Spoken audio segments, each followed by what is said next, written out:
بسم اللہ الرحمن الرحیم۔ السلام علیکم دوستو ہماری آج کی ویڈیو دنیا کی اس وقت کی سب سے زیادہ خطرناک ایجادات کے بارے میں ہے جنہیں ان کے معجزات ایجاد کرنے پر ضرور پچھتائے ہوں گے۔ ہماری اس لسٹ میں پہلا نمبر پستول کا ہے۔ پستول کا استعمال گھوڑ سوار جنگجو کے استعمال کے طور پر ہوا۔ اس ہتھیار کو استعمال کرتے وقت گھوڑے کی بانگیں تھامنے کے لیے دوسرا ہاتھ فارغ رہتا۔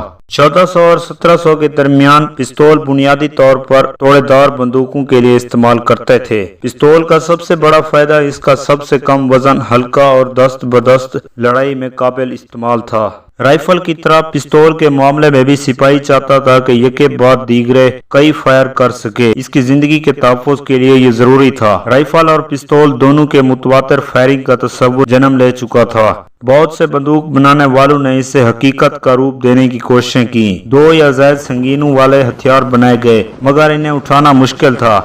1 سے زائد چیمبرز بھی آزمائے گئے لیکن اکثر مس فائر کی وجہ سے بہت مسئلہ ہو جاتا۔ اس نظام کو کامل صورت دینے والے شخص سیموئل کولٹ نے نوجوانی میں ایک ملاح کے طور پر کام کرنے کے دوران اس ڈیزائن کا تصور کیا۔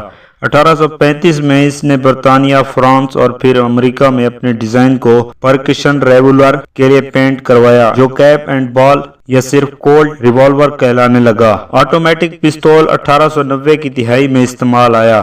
کچھ نئی قسم کے ڈیزائن آزمائے گئے، مثلاً ٹوگل لنک اور سلائیڈ۔ ان میں گولی کا خول فائر کے جھٹکے سے خود ہی باہر گر پڑتا اور نئی گولی فائر کے لیے سامنے آ جاتی۔ ان پستولوں نے سپاہیوں کے اضافی ہتھیار کے طور پر ریوالور کی جگہ لے لی۔ پستول بلا شبہ خطرناک ایجادات میں سے ایک ہے۔ جدید پستول کوئی بچہ بھی چلا سکتا ہے۔ ہر سال دنیا بھر میں لاکھوں افراد اس آلے کی وجہ سے موت کا شکار ہو جاتے ہیں۔ نمبر 2، بارود۔ اندازاً 900 عیسوی میں چینی الکیمیا دان اس وقت حیران رہ گئے جب پوٹاشیم نائٹریٹ، چارکول اور سلفر کے ایک مرکب کو شعلے کے قریب لایا گیا۔ اس کے نتیجے میں زبردست شور، سفید دھوئیں کا بادل پیدا ہوا اور گرم گیسیں تیزی سے پھیلیں۔ جلد دریافت کیا گیا کہ اگر پاؤڈر کو ایک ڈبے کے اندر رکھ کر آگ لگائی جاتی تو یہ گیسیں ڈبے کے کھلے ہوئے حصے میں تیزی کے ساتھ باہر نکلتی، جس کے باعث ڈبہ کچھ دور تک لڑکھتا ہوا جاتا۔ چینیوں نے اس دریافت کو آتش بازی اور اشارے دینے کے آلات میں استعمال کیا،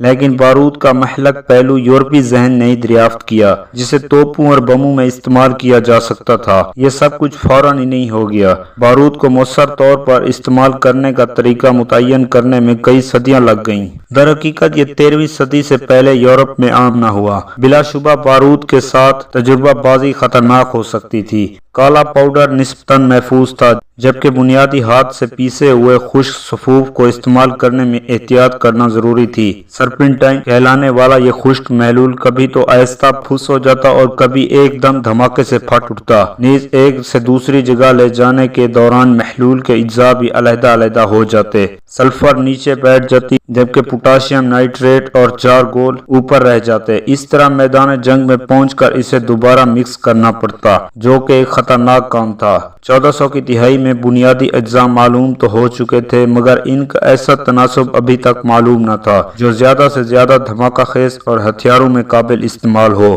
درست تناسب کا تعین کر لیے جانے کے بعد بارود میں بہت کم تبدیلی آئی، البتہ اس تیاری کے لیے مختلف طریقے ضرور اختیار کیے گئے۔ ابتدا میں اسے موصل سے پیسا جاتا، پھر پنچکیاں استعمال کی گئیں۔ اجزاء کو آبی محلول کی صورت میں پیسنے سے نہ صرف دھماکے کا خوف کم ہو گیا بلکہ اس طرح تمام اجزاء اچھی طرح حل بھی ہو جاتے۔ انجام کار مزید بہتریاں لائے جانے اور سائنسی تحقیق ہونے پر بارود کی جگہ دھوئیں سے آری پاؤڈر استعمال کیا جانے لگا۔ اس طرح یہ پتہ لگانا ممکن نہ رہا کہ توپ کس جگہ سے فائر کر رہی ہے۔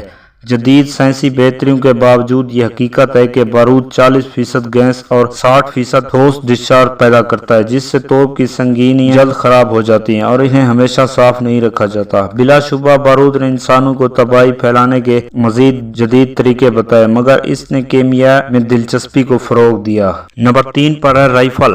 دور تک مارے جانے والے پورٹریل ہتھیار رائفل کی ترقی بہتری کا عمل صدیوں پر محیط ہے۔ اگرچہ ہم میں سے زیادہ تر لوگوں کے خیال میں ایک لمبی گن رائفل ہوتی ہے لیکن رائفل کا اصل مطلب بندوق کی سنگین یا نالی ہے جس کے اندر چکردار پیٹرن ہو۔ ابتدا میں گن یا توپ کی سنگین اندر سے ہموار تھی جس کی وجہ سے گولی یا گولے کو आसानी से और फौरी तौर पर लोड करना मुमकिन था। ताहम बैलिस्टिक के मुताले से पता चला चक्करदार या राइफल्ड नाली की वजह से गोले की रेंज और दुरुस्तगी में इजाफा होता है। दस्ती तोप यानी राइफल 1400 की तिहाई में मैदान जंग में नमूदार हुई।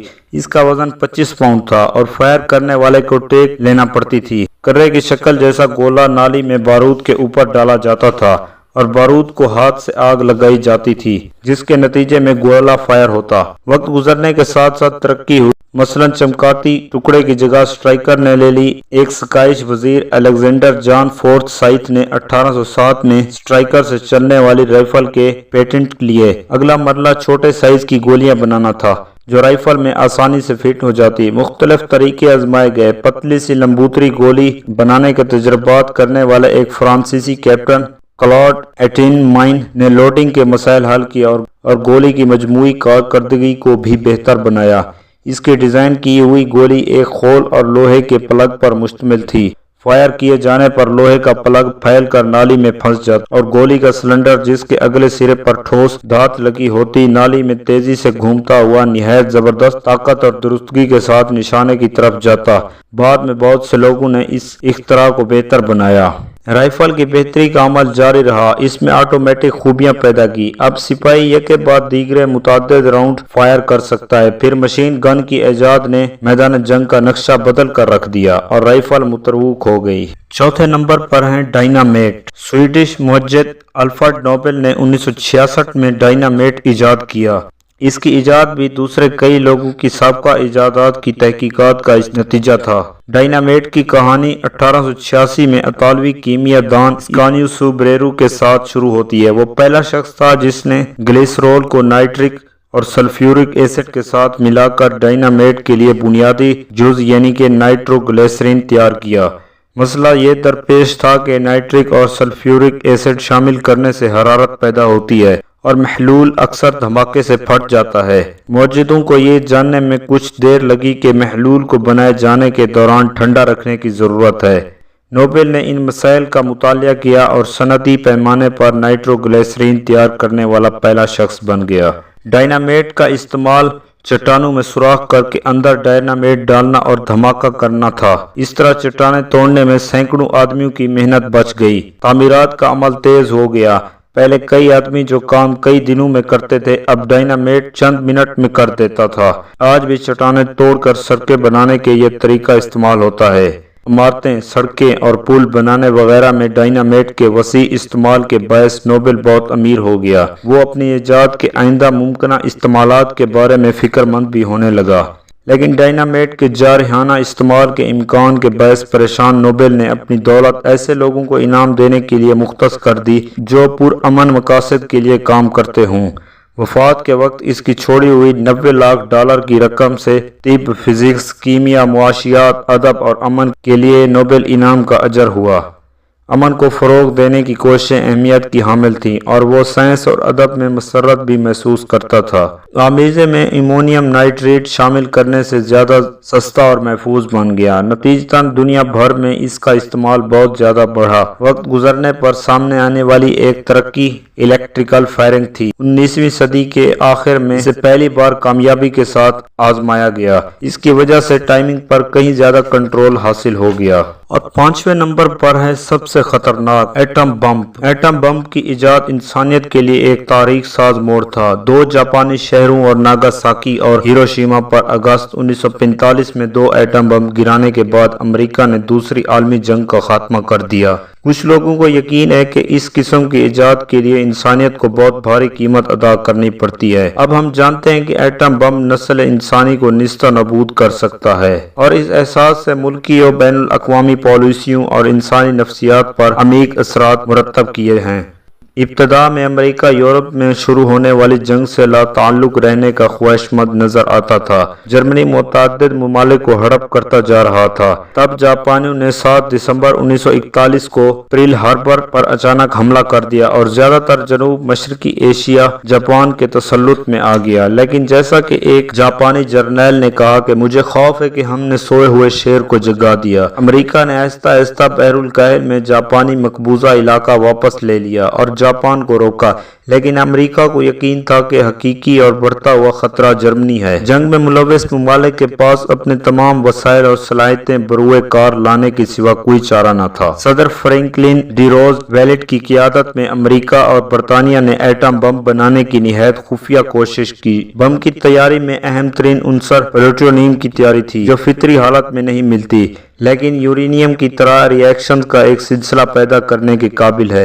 एटम बम को कारआमद बनाने वाला रिएक्शन फिशन कहलाता है। नील्स बोहर नामी तिबियाती दान ने इस रिएक्शन पर तहकीक की। पहला एटम बम न्यू मैक्सिको के सहरा में चलाया गया। इसका नाम ट्रिनिटी या सलीस था। बम को एक बहुत बड़े लोहे के बर्तन जंबो में रखा गया, जो 6 मीटर लंबा और 200 टन वजनी था। नागासाकी पर गिराए जाने वाले बम का नाम फैट मैन था, लेकिन वो मुकाबलतन काफी छोटा था। ये प्लूटोनियम के एक खोखले कीड़े पर मुश्तमिल था। बरसों बाद इस बमबारी में हिस्सा लेने वाले मुतअद्दिद अमरीकी फौजी अपने किए पर पछतावे का इजहार कर रहे थे, लेकिन ऐसे फौजी भी मौजूद थे जिनका कहना था कि कार्रवाई बिल्कुल दुरुस्त और सही थी, क्योंकि जापानियों ने कोई और राह नहीं छोड़ी थी। दोस्तों, हमारी ये वीडियो बस यहीं तक थी। अगर आपको हमारी ये वीडियो अच्छी लगी है तो हमारी वीडियोस को लाइक कर दीजिएगा, चैनल को सब्सक्राइब कर दीजिएगा और वीडियो को शेयर लाजमी कीजिएगा। मिलते हैं इस तरह की और वीडियो में, तब तक के लिए दीजिए इजाजत। अपना ढेर सारा ख्याल रखिएगा। अल्लाह हाफिज।